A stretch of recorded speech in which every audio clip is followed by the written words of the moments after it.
Alors salut à tous. Voilà, donc ce qui semblait devoir arriver arriva.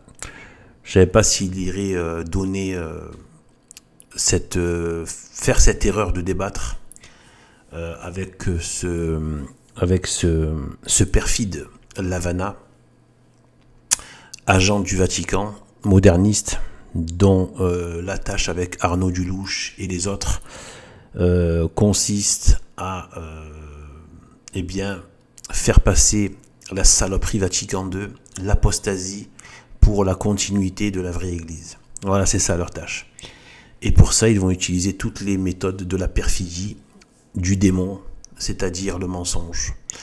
Et, euh, et donc, comme leur père qui est menteur, homicide dès le commencement, leur but c'est de tuer la foi catholique, donc ils sont homicides, et donc de conduire les âmes en enfer, donc ils sont homicides, comme leur père Satan. Donc en fait, bon, il l'a fait. Moi, autant j'apprécie son côté vaillant, combatif, etc. à Adrien Bozit, mais bon, j'aime pas ce côté débat. Voilà, le côté débat, vous savez que moi je suis un anti-débat. Voilà, c'est mon truc. Après, voilà, bon, voilà, c'est un truc, voilà, qui, voilà. Et là justement, je veux prouver à quel point ça sert à rien de débattre, et même c'est contre-productif de débattre avec des races de serpents, et puis de débattre tout court même en fait. Eh bien voilà, donc suite à un débat, je n'ai pas regardé, je l'ai vu passer, j'ai zioté de quelques secondes, je suis passé parce que bon voilà, j'ai vu cette espèce de perfide Lavana en train de faire son numéro de claquette de péteux mondain, pseudo-intellectuel, etc. Et en train de vendre la cam du Vatican apostat et sodomite. Donc en fait, du coup, bon ben voilà. Puis là, j'ai vu passer donc à l'édition L'Estocade. Moi, je suis abonné à ça. Bon, qui transmet des fois voilà, des vidéos d'Adrien Bozzi. Moi, je veux réagir au fait dans cette vidéo que je suis en train de faire là. J'ai envie de trouver la vérité. Donc, comment dire, ma position qui est qu'il ne faut pas débattre en fait, que le débat est un piège du démon, est un piège de la République, est un piège de tous les perfides, des communistes, etc., etc. On sait que même les païens, regardez, les païens faisaient des débats philosophiques, etc. Le débat, c'est vraiment c'est un piège tendu à la vérité. Et donc il y a une sorte de naïveté chez ceux qui croient que la vérité peut triompher dans le débat, alors qu'en fait c'est tout le contraire. Je ne sais pas si cette vidéo suffira à le démontrer, mais je vais dire 2-3 choses dans ce sens. Donc regardez, suite au débat, qu'est-ce qui se passe? Donc regardez rien que le titre de la vidéo, réponse suite au débat, donc réponse d'Adrien Bozit, Mathieu Lavana, je l'appelle comme ça moi, Lavana. Allez voir ce que ça veut dire vana en latin. Vous allez voir que ça lui correspond parfaitement bien. Donc Mathieu Lavana, fin de la fraude. Donc, et en fait, il va se plaindre à la fois des conditions du débat et de la perfidie et du mensonge et de la malhonnêteté, de la déloyauté totale de ce crasseux de Lavana. Eh bien, en fait, ce que j'ai envie de dire par rapport à Adrien Bozit et tous ceux qui croient dans le débat, etc., c'était tout vu d'avance. C'est pour ça que je suis contre le débat. Parce qu'en fait, c'est le contenu de tous les débats, de tous les pseudo-débats avec des ennemis. Les ennemis vous tentent des pièges. Ils ne sont pas dans un débat loyal. Pour eux, ils vous vendent, ils vous montrent en apparence un débat loyal pour pouvoir vous attirer dedans. Mais en fait, en sous-marin et de manière très très très salope, ils sont en train de tisser la toile d'araignée. Ils vont vous prendre en fait, d'accord, en mettant beaucoup de choses en votre défaveur et en utilisant des moyens qui ne sont pas. C'est la compétence du serpent. C'est pas la compétence de l'agneau. Vous voyez, c'est pas la compétence de l'agneau, c'est la compétence du serpent. Eh bien, en fait, voilà, la déloyauté et le mensonge. Donc, c'est ce qu'a utilisé Mathieu Lavana. Comme les gauchistes des plateaux TV, etc., Hein, même Cyril Hanouna est un gros gauchiste, hein, faut pas, contrairement à ceux qui croient que machin, ça y est, il serait je ne sais quoi. Non, non, ce sont tous des gros gauchistes. D'ailleurs, qu'est-ce qu'il attend pour virer ou pour virer Verdez? Non, tout ça c'est du gauchisme. Toutes les positions, c'est du gauchisme. Et bien, qu'est-ce qu'ils font? Ils te mettent 15 dans le sens de l'idéologie gauchiste et un seul, voilà, un seul contraire à l'idéologie gauchiste pour le laminer. Donc mensonge, déloyauté et meurtre, parce que c'est une sorte de mort. Hein. On veut vous tuer socialement. C'est ça le but. On voit vraiment la puissance de la connaissance, hein, de Dieu que nous met à disposition Dieu, à savoir quand il a dit, il a fait le lien entre le mensonge et l'homicide. Ils veulent vous tuer socialement, ils veulent vous tuer médiatiquement, ils veulent vous tuer politiquement. C'est homicide, ils veulent vous mettre à mort. C'est ça que vous n'avez pas compris, que la plupart des gens n'ont pas compris. Cette espèce de naïveté débile, notamment avec tout ce sketch autour de la réinformation, du débat, etc. C'est de la foutaise, et de la foutaise bien démoniaque. Et des pièges hallucinants. Je me demande même comment on fait pour encore tomber dedans, mais apparemment, voilà. Donc en fait, c'était tout vu d'avance. Et en fait, ils sont de la même race spirituelle, les modernistes. Ce sont des gauchistes. Ce sont des immondes gauchistes, les modernistes. Vous prenez tous les défauts que vous voyez chez les gauchistes de la République, c'est pareil, ce sont les gauchistes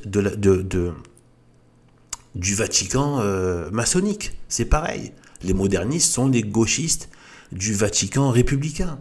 Voilà, c'est tout. Ce sont les mêmes. Aujourd'hui, vous avez, par exemple, Gilles Verdez, vous avez c'est l'équivalent Arnaud Dulouche.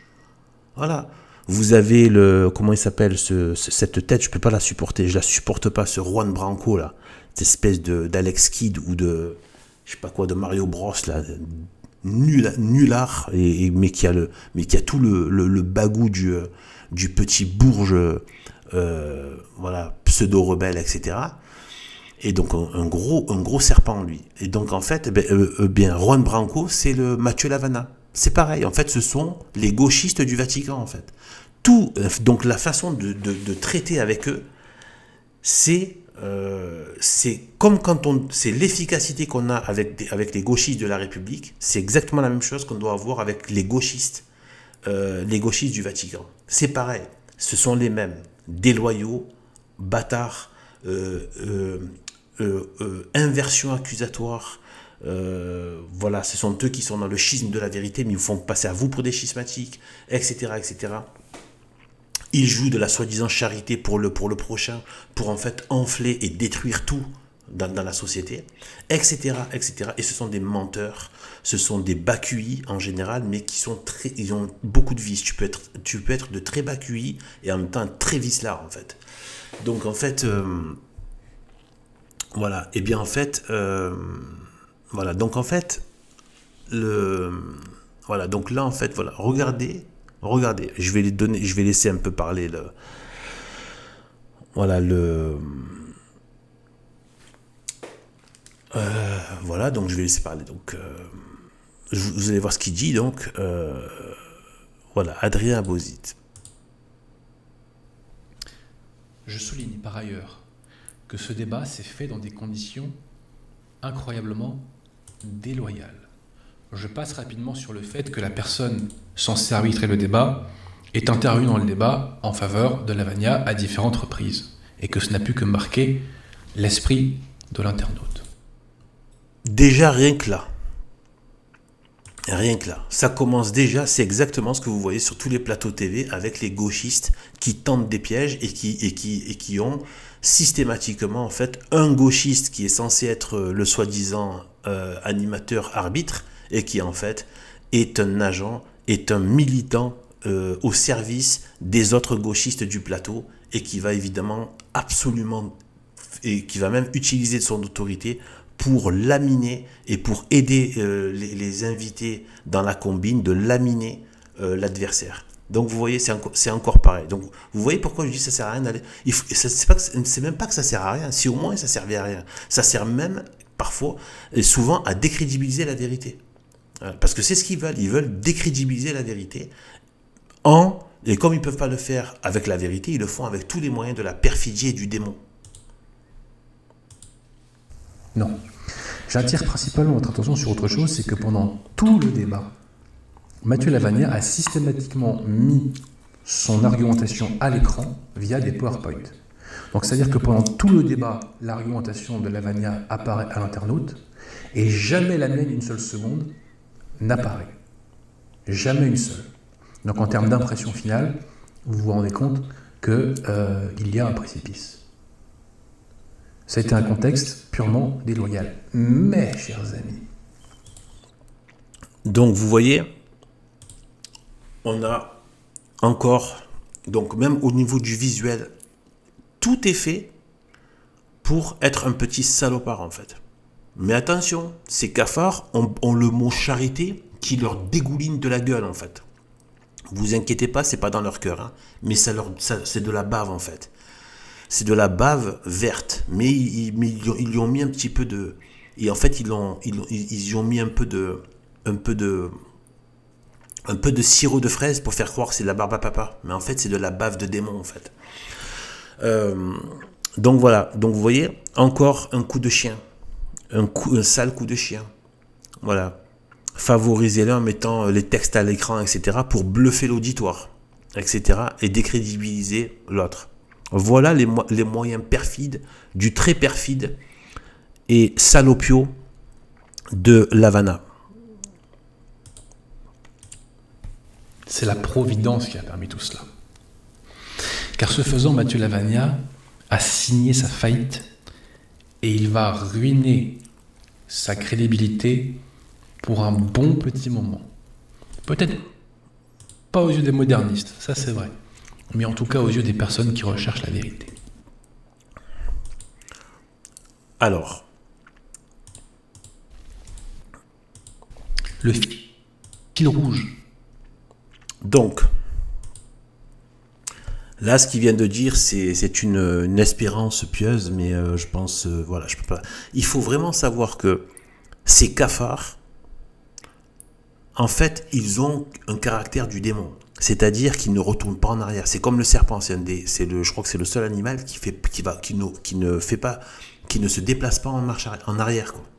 Il ne sait aller que devant. C'est-à-dire qu'ils n'ont pas la capacité. Ils n'ont plus, comme le démon, c'est pour ça qu'il y a le lien avec le serpent, c'est qu'ils n'ont plus, ils sont tellement engagés entièrement dans leur prévarication contre Dieu et contre la vérité, qu'en fait, il n'y a plus de possibilité de repentance. C'est-à-dire que le démon ne peut plus se repentir. C'est un enseignement de saint Thomas d'Aquin. C'est-à-dire que vraiment, le démon ne peut pas revenir en arrière sur ce qu'il a engagé. Et bien, c'est le serpent pareil. Il ne fait jamais marche arrière. Il va toujours en avant. Sa démarche est toujours en avant. Or, pour se repentir, pour se confesser, pour avoir la contrition du cœur, pour regretter ses péchés, pour se considérer pécheur, il faut revenir sur soi en arrière et s'accuser et avoir de la peine et donc revenir. C'est un retour en repentir. D'accord? La conversion, revenir sur soi. Eh bien ça, le démon ne peut pas, comme le serpent. Donc c'est un des liens, un des rapports et des similitudes donc il y a entre le serpent et le démon. Le serpent, l'animal et le démon. Eh bien en fait, ces gens-là, en fait, regardez en fait, c'est comme si croire que Cohn-Bendit pouvait d'un coup revenir et se mettre à... Vous voyez ce que je veux dire? Où ces gens-là, en fait, pour parler comme les anciens Marseillais, ils n'ont pas de figure, ces gens, en fait. Ils n'ont pas de figure. Ce sont des hypocrites, ce sont des faux. Eux, ils sont capables de continuer, même s'ils sont complètement... même s'ils ont été complètement mis à nu dans leur saloperie, ils sont capables de revenir et de continuer. Comme les sales politicards qui n'ont pas de figure, qui n'ont pas assez de morale, de morale traditionnelle et même naturelle, pour se dire je vais aller me terrer dans un trou et me faire oublier. Non, ils sont capables. Et eux, en fait, ça leur coule dessus comme sur un imperméable. Ils sont hermétiques, en fait. Ils ont pas de figure, même pas pour avoir honte, en fait. Voilà, rien. Donc, en fait, c'est un vœu pieux, mais c'est une perspective voilà, gentille, mais non, ces gens-là sont beaucoup plus serpents que ça. Ces gens-là, s'ils ne sont pas arrêtés, ils continueront à mort. C'est ça qu'il faut comprendre. C'est pour ça qu'il faut les vaincre. Et c'est pour ça qu'il faut absolument, parce que ces gens-là ont l'assistance des démons. Il ne faut pas oublier les Arnaud Dulouche, Lavana, Bergoglio et toute la clique des pervers sexuels déguisés en évêques, etc. Eh bien, ils ont l'appui et le soutien des forces démoniaques. Il ne faut pas oublier ça. Donc c'est pour ça que c'est important de prier pour la vraie Église catholique et contre ses ennemis et contre les modernistes. Il faut vraiment demander l'assistance. Il faut de temps en temps, là, dans les prières de chacun, de demander à Sainte Marie de nous préserver des hérétiques et des ennemis de l'Église qui se font passer pour l'Église. Vraiment. Et donc, voilà, voilà, avec Dieu, voilà, ils savent très bien qui est qui. Et donc, voilà, mais il faut nos prières aussi. Il faut qu'on participe. Il ne faut pas qu'on compte sur nos propres forces. Il faut compter sur la force surnaturelle. Et or, le débat, justement, ça a tendance à faire croire qu'on va s'appuyer sur ses propres forces. Alors qu'en fait, non.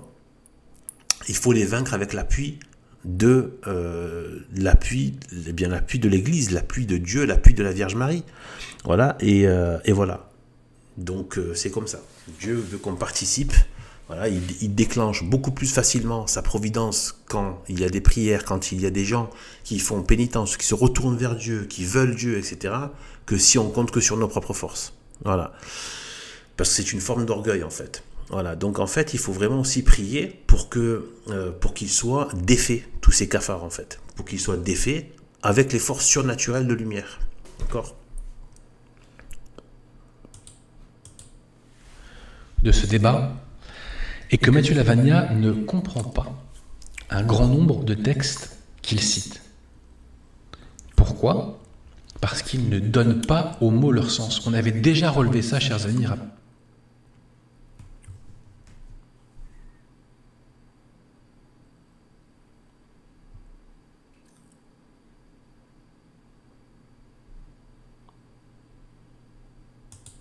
Pourquoi ? Parce qu'il ne donne pas aux mots leur sens. On avait déjà relevé ça, chers amis. Oh, attendez, il y a un petit bug là. C'est un problème de connexion. Avec Archidiacre. Il ne donne pas aux mots leur sens pour pouvoir vous refourguer leur bidouillage. Alors, ce qu'ils viennent de dire là, ça vous rappelle pas les gauchistes qui ne donnent pas aux mots leur sens, qui sont toujours en train de détourner le sens des mots. Je vous dis, il faut les traiter comme des gauchistes, les combattre comme des gauchistes, parce que ce sont des gauchistes du Vatican.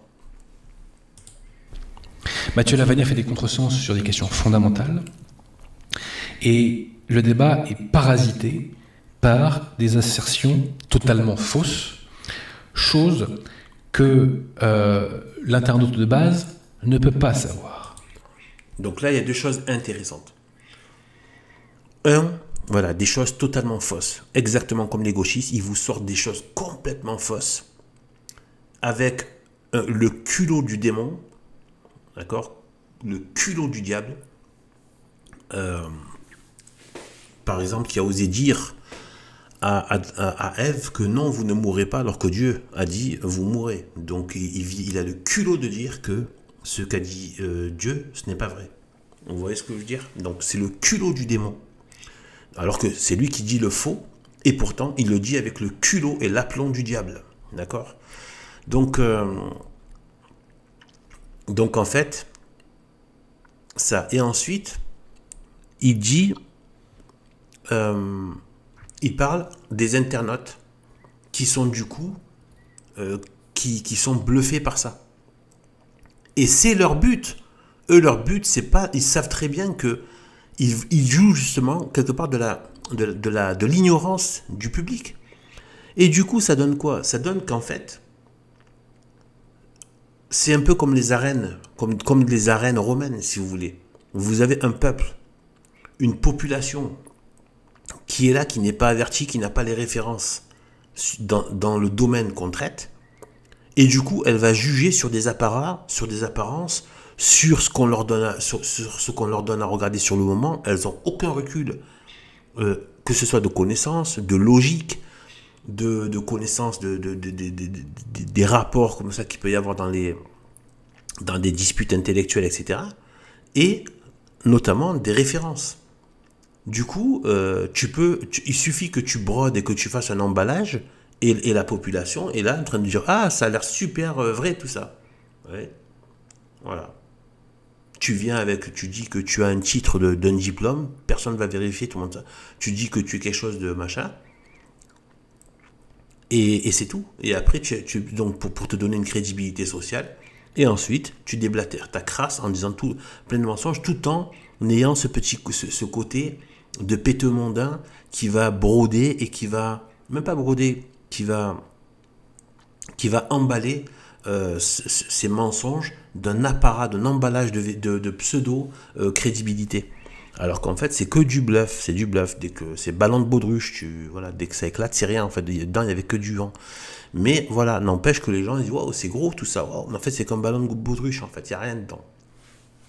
Et donc, mais c'est justement ça le problème du débat. C'est que vous n'avez pas affaire à des publics avertis. C'est-à-dire qu'on donne des sujets qui sont parfois costauds, qui demandent certaines dispositions, certaines capacités, etc.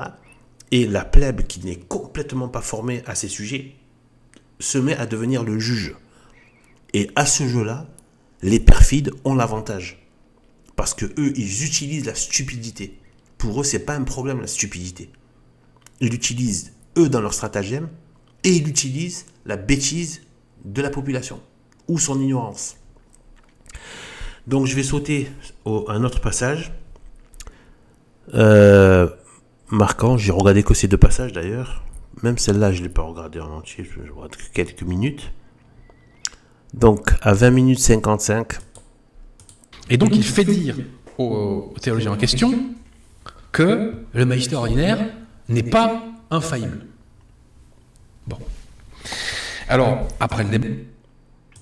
Donc là, il va montrer, avec texte à l'appui, que Mathieu Lavana est un menteur. Et donc un perfide, puisqu'il le fait avec aplomb, détermination dans sa prévarication de démon, et qu'il sait ce qu'il fait. C'est vraiment un perfide. Voilà, tous ceux qui sont là, charité, vous confondez votre débilité profonde avec la charité. Il faut vraiment aller vous renseigner. Tant que vous n'avez pas lu des pères de l'Église, l'enseignement de la tradition, des vrais prêtres traditionnels sur la charité, vous devez juste fermer vos grandes bouches. Voilà. Ne parlez pas de charité. À cause de ça,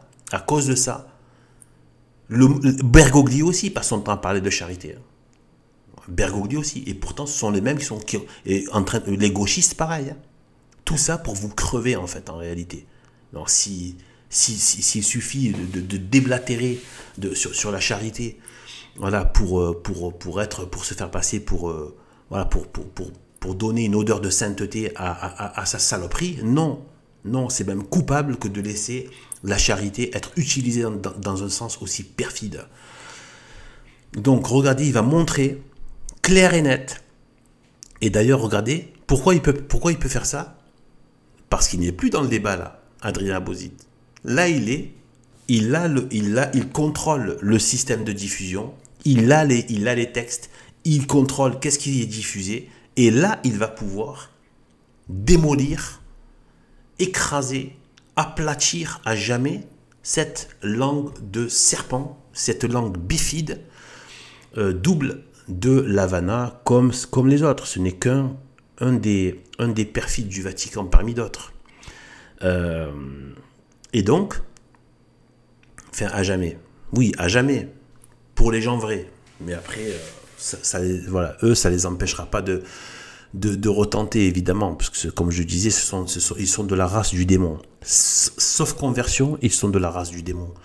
Donc, en fait, parce qu'un enfant de Dieu ne se comporte pas comme ça. Il a pas ses perfidies et ses saloperies. Quelqu'un qui a un état de grâce, qui cherche l'harmonie avec la vérité, ne peut pas déployer de telles ingénieries de mensonges et de perfidies. C'est une race de diable, ça. Et regardez bien comment Dieu a associé le diable au mensonge. Le mensonge, carrément, il parle de son propre fond quand il profère le mensonge. Il est le mensonge. Et donc il est le principe même du mensonge. Il est le mensonge. C'est le père du mensonge, donc c'est le père, c'est un peu le principe, celui qui... Voilà. Et ça conduit à la mort. Toujours, toute forme de mort, pas que physique. Mort sociale, mort politique, mort culturelle, mort identitaire, mort raciale, mort religieuse, etc., etc. Mort de l'âme, toute forme de mort. Mort psychologique, etc. Les pervers, d'ailleurs, ne vont pas forcément vous tuer d'une balle dans la tête. Ils vont vous tuer psychologiquement, socialement, etc., etc. Moralement, etc. Voilà. Eh bien, regardez, là maintenant qu'il n'est plus dans le débat, il peut faire ce que moi je mets en avant, pour les attaquer sans faire de débat. Il faut faire ce qu'il fait là, c'est-à-dire prendre leurs saloperies et les mettre au jour. Voilà, si Adrien Bozit l'entend, il faut juste continuer à faire ça, c'est-à-dire la tradition des pères de l'Église, la tradition, pas que des pères, on va dire, officiels, mais même les pères apostoliques et tous ceux qui ont défendu, les saints docteurs qui ont défendu la foi contre les hérétiques, contre les ennemis de l'Église, par la parole. Ils l'ont fait en faisant une thèse, en faisant un exposé où ils ont démonté leurs saloperies, leurs mensonges et mis à la lumière leur perfidie, leur nullité, leurs vices, etc., etc., leur diablerie. Ils l'ont combattu comme ça. Ils l'ont pas combattu en faisant des débats avec eux, en discutant avec eux, et pire encore, aller sur leur terrain que eux contrôlent pour parler de ça. Il faut pas faire ça. Là, quand il reprend le système de la diffusion de sa parole, Adrien Bozit, là, il peut déployer ses capacités, ses compétences pour détruire cette langue perfide des gauchistes du Vatican. Donc regardez l'Havana, donc là, exposition du démon à la lumière. Et bah, qu'est-ce que j'ai fait? Je suis allé googliser ce théologien. Et je suis tombé sur un de ses livres en latin qui s'appelle De Valore Notarum, Theologicarum et De Criteris ad eas dignoscendas. Question toute bête, chers amis. Ce théologien, Sixtus Cartecini, enseigne-t-il véritablement, comme Matthieu Lavagna le soutient, que le magistère ordinaire de l'Église n'est pas infaillible et que l'Église peut enseigner l'erreur dans le cadre de son magistère ordinaire en matière de foi et de mœurs? Enseigne-t-il vraiment cela, chers amis, ce théologien, comme Matthieu Lavagna le dit? Matthieu Lavagna traduit-il véritablement l'enseignement de ce théologien? Pierre Thiamon, est-ce que vous pouvez afficher, s'il vous plaît, la pièce numéro 5, je vous prie? Citation. Des choses enseignées infailliblement dans le magistère ordinaire en matière de foi et de mœurs, ainsi que révélées, peuvent et doivent être dites comme faisant partie de la foi divine. Des choses enseignées infailliblement dans le magistère ordinaire. Sixtus Cartecini dit mot pour mot que le magistère ordinaire est infaillible en matière de foi et de mœurs. Et Matthieu Lavagna ose dire dans le débat que Sixtus Cartecini enseigne que le magistère ordinaire de l'Église n'est pas infaillible en matière de foi et de mœurs. Je résume.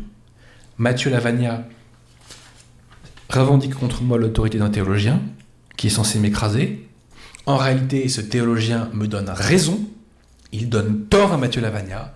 Le débat est faussé, le débat est truqué, l'internaute est trompé. C'est une pure fraude. Donc vous voyez,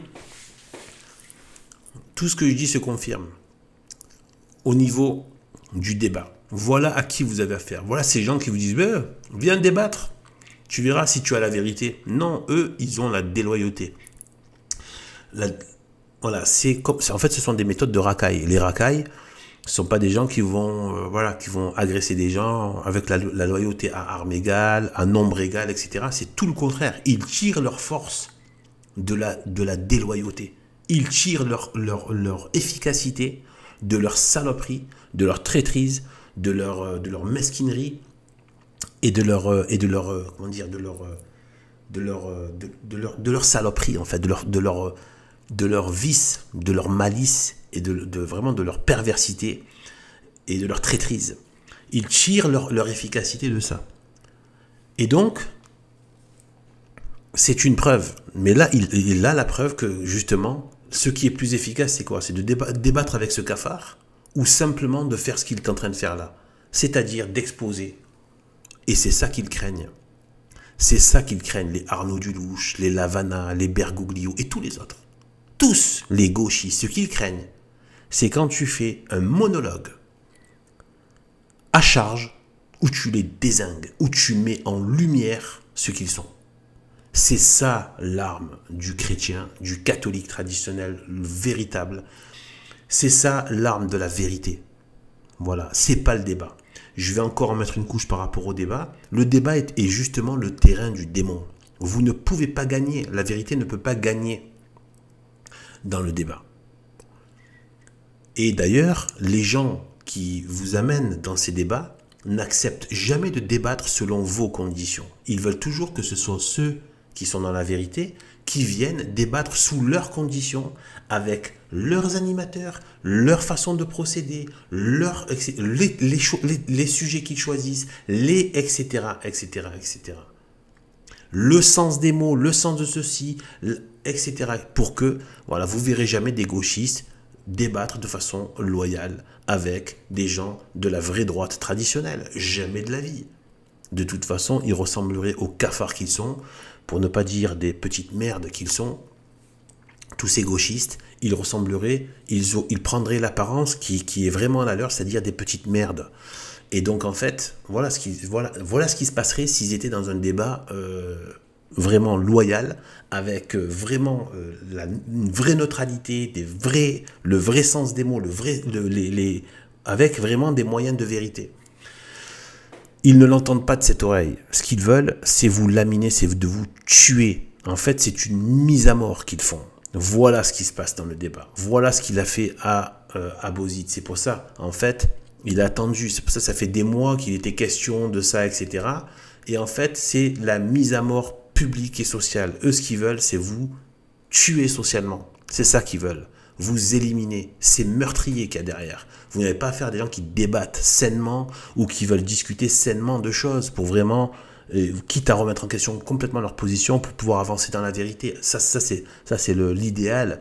Mais je veux dire, ces gens-là sont dans une démarche de perfidie, vous n'avez pas idée. Là, beaucoup de gens sont juste des gros naïfs qui sont là, machin et tout. Le pire, moi, c'est pas les naïfs le problème. Le problème, c'est quand tu es naïf et que tu donnes des leçons. C'est ça qui me rend fou, en fait. Voilà.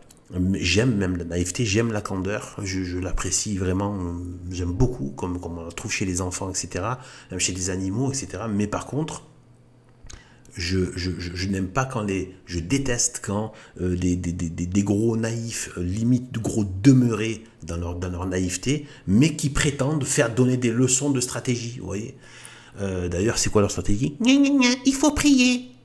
Il faut charité, nanani. Voilà, cette débilité que tu entends à tour de bras, c'est la charité de clavier. Vous savez, Azerty.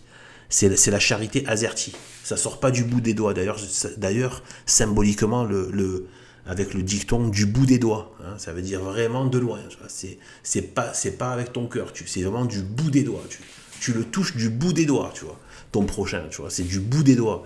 En fait, c'est juste pour se donner bonne conscience et tout, pour se faire passer pour des gens tellement machin, etc. Même des plus grands saints, on dit les turpitudes par lesquelles ils passaient, leurs difficultés, etc. et tout, ils sont complètement dépendants de la grâce pour pouvoir être vertueux, c'est-à-dire de Dieu. Voilà, de nous-mêmes, c'est impossible que par nous-mêmes. Et ces gens-là, ils sont là, tu as l'impression que ils sont encore bien plus avancés que tous les grands saints, quoi. Que tous les saints qui sont passés par les épreuves et qui ont eu affaire à toutes ces turpitudes. Non, ils croient s'en sortir avec un commentaire pourri sur Internet. Charité, faut prier. Voilà, c'est tout. Il n'y a que ça. J'ai l'impression qu'ils font un copier-coller d'un commentaire, ils le mettent dans toutes les situations. Ils font copier-coller. En fait, ils réagissent même pas. Tu vois, c'est vraiment des trucs de débiles comme tu retrouves chez les gauchistes. Ils te facho, machin, nazi. Voilà, ils ont un truc tout préparé. Faut prier, charité, au revoir. Je t'ai eu, ciao, ciao. Voilà, c'est ça la réalité. C'est ça qui se passe. Et je me fais passer à moi pour quelqu'un de plus moral que toi. Voilà, c'est ça. Ce n'est que ça derrière. C'est de la charité Azerty. Clavier, c'est tout. Voilà, et donc en fait, voilà. Et donc c'est le terrain du démon. Pourquoi? Pour toutes les raisons que j'ai dites, mais je trouve que c'est d'une richesse incroyable ce qui s'est passé pour comprendre les choses et le mal, ce qui s'est passé au Jardin d'Éden, derrière ces quelques mots de la Genèse, tellement de choses, une infinité de choses en vérité y sont. Le démon est venu, il n'a pas manqué de politesse, hein. Il n'a pas été impoli, il n'a pas été odieux, il n'a pas été grossier dans son comportement. Exactement d'ailleurs comme les modernistes, ils sont toujours tout patapouf, tout poli, etc. Mais extrêmement salopard. Extrêmement salopard. Et justement, pourquoi je veux virer la politesse? Parce que eux, ils s'en servent pas pour des bonnes raisons, pas pour une raison vertueuse et pour de bien social. Eux, ils s'en servent comme camouflage. Et enlever la politesse et les civilités, ça leur enlève un moyen de camouflage. Et là, vous serez surpris de voir à quel point ils vous montrent une gueule de méchant. Je vous assure. Vous serez surpris. Enlevez les civilités, enlevez le respect humain avec ces gens-là et vous allez voir leur gueule de méchant. Ils ne pourront plus la cacher. Donc, il ne faut pas rentrer dans ces délais. Donc, du coup, le démon était poli au Jardin d'Éden, etc. Et il a fait quoi? Son arme, ça a été justement le débat. Il a mis en débat la vérité. Il a mis en débat la loi. D'accord? Et donc, tout ce qui s'en est suivi. Voilà. C'est pour ça que les communistes, voilà, ont favorisé tout ce qui est les assemblées générales, etc., les blabla, les débats, la prise de parole, les micro-trottoirs, donner la parole, faire s'exprimer, etc. Pourquoi? Vous croyez qu'ils en ont quelque chose à carrer des gens et de la vérité? C'est pour pouvoir neutraliser la pensée et tuer la pensée. Parce que la pensée amène à la vérité. Voilà. Et donc, la parole, pour qu'elle soit de vérité, il faut qu'elle soit verticale, comme celle de Dieu, qui est verticale, qui part d'en haut et qui s'applique sur le plus bas. Eh bien, eux, ils veulent, du coup, pour utiliser la parole, pour détourner de la vérité, ils la rendent horizontale par le débat. Voilà, cette horizontalité, d'ailleurs, horizontalité, encore une marque du serpent, à l'horizontale. Donc voilà, donc du coup, qui se déplace à l'horizontale. Et donc, tout allongé. Donc en fait, voilà. Donc en fait, je vous dis, voilà, c'est pour ça que je vous dis, voilà, il vaut mieux faire ça. Faire ce qu'ont fait les anciens, c'est-à-dire les détruire en exposant leurs saloperies, leurs mensonges, leurs méfaits, et ne jamais débattre avec eux, ne jamais faire société avec eux, et en les nommant, en disant qui ils sont, en leur donnant des noms, et pas des noms gentils, des noms de ce qu'ils sont, parce qu'ils sont du mal. Donc il faut leur donner des noms, il faut les nommer ce qu'ils sont, nommer ce qu'ils font, et les mettre à la lumière. Je peux vous dire, c'est l'arme la plus efficace, la plus redoutable, et qu'ils ne supportent pas. Voilà, ils ne la supportent pas. Voilà. Et donc, voilà. Donc sur ce, eh bien, que Dieu nous bénisse. Salut.